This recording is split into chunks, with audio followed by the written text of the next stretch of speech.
大家好，我是于姐。铁锅是我们每一个家庭都不可缺少的烹饪厨具，因为铁锅没有涂层，不怕刮也不怕滑，不光是经久耐用，而且用铁锅炒菜还非常的好吃。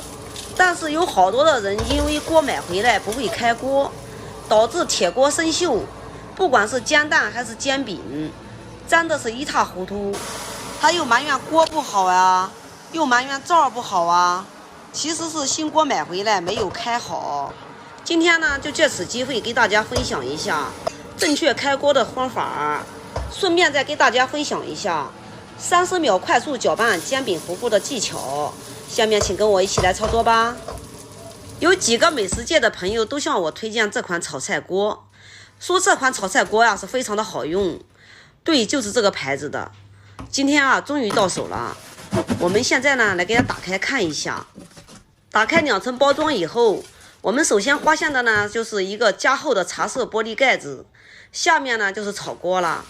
去掉包装以后，我才发现哈，这款锅设计的是非常的贴心，两边都有一个导油嘴，像这样的设计在日常用起来是特别的方便。这个装的就是把子了，下面呢还送了一个木铲。它具体好不好用呢？我来给把子淋上，就来试一下。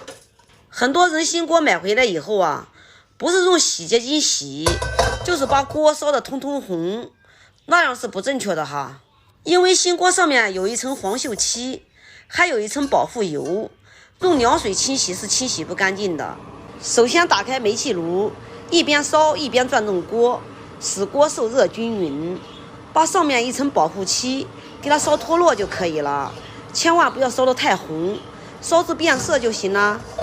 在开锅的时候啊，最好使用中小火，因为呢我们家事儿比较多，所以呢我又是个急性子，火呢今天开的有点大，我就是一个速战速决的人。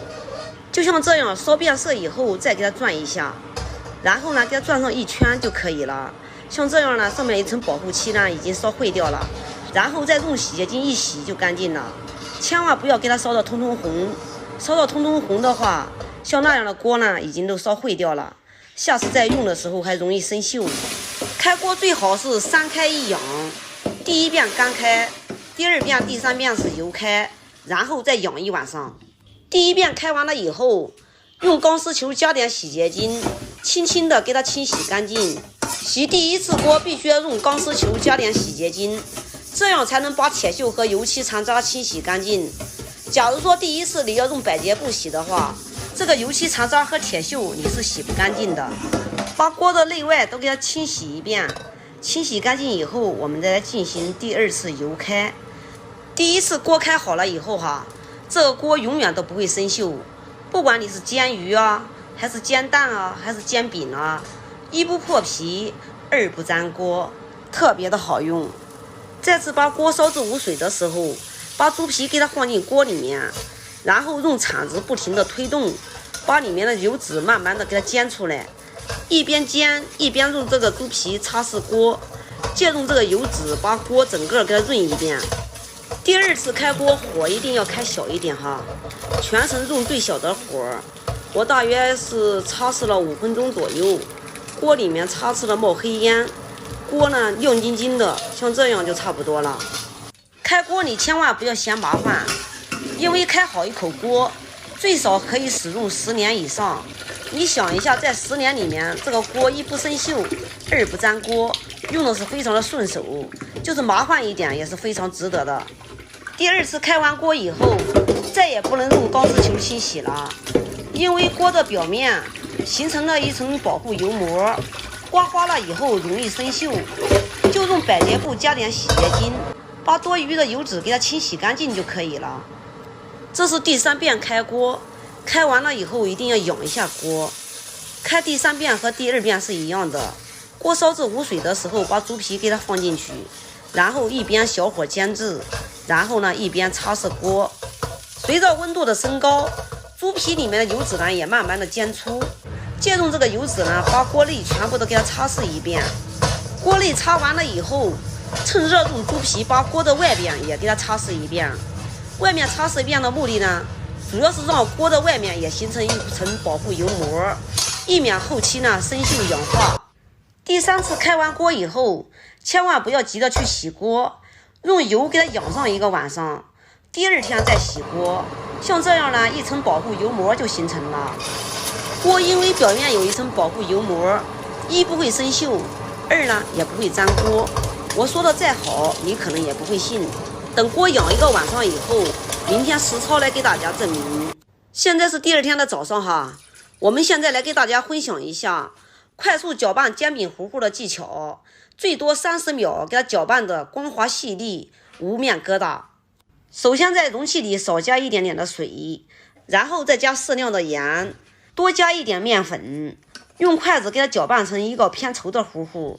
因为糊糊偏稠呢，不容易形成面疙瘩，很快呢就会把它搅拌均匀。面糊搅拌至光滑细腻以后，然后呢再加葱花，这样呢方便观察。葱花加上了以后，家里面要是有条件的话，里面可以加1至2个鸡蛋，然后呢继续给它搅拌至光滑细腻就可以了。假如说家里没有条件的话，里面可以加一点点的清水，给它搅拌成稀稠均匀的一个糊糊就可以了。所有的准备工作准备好以后，把我们头天晚上开好的锅再次给它放在煤气炉上给它烧热。烧热了以后呢，油脂容易起，洗干净。锅再次用百洁布加洗洁精把内外都给它洗干净。洗干净以后给它放在煤气炉上。我们现在呢就来煎蛋煎饼，让大家看一下我们的锅开的到底好不好用。为了给大家证明一下我们这个锅呢不粘锅，我们今天第1次使用少加一点点的油，因为油加多了大家可能又要说了，油加多了什么锅都不粘。虽说我们这个油加的不多，但是呢一点都不会粘锅，我们的锅开的非常的成功哦。再来煎一个咸味的，首先呢把鸡蛋打进去，再加一点点的食盐，再加一点点的葱花，稍煎个片刻以后放动锅，然后给它翻过来。不会翻锅的也可以用铲子给它翻过来哈。这个煎完了以后呢，我再来给大家示范一下煎饼。提起来煎饼，我来给大家分享一下我多年煎饼积累出来的经验。第一，怎样才能做到转动锅的时候，煎饼糊糊均匀的摊在锅上，不会顺着锅滑下来。第二，煎饼糊糊怎样和，在煎饼的时候才不会粘锅。我们先来解答第1个问题。在倒面糊之前呢，这个锅呢必须要烧热，锅里面呢不能有流油，有一点点的油就可以了。看似有油，但是油呢不会往下流。像这个时候呢，把面糊倒进去，你怎样转它就不会脱落下来，摊的呢更加均匀。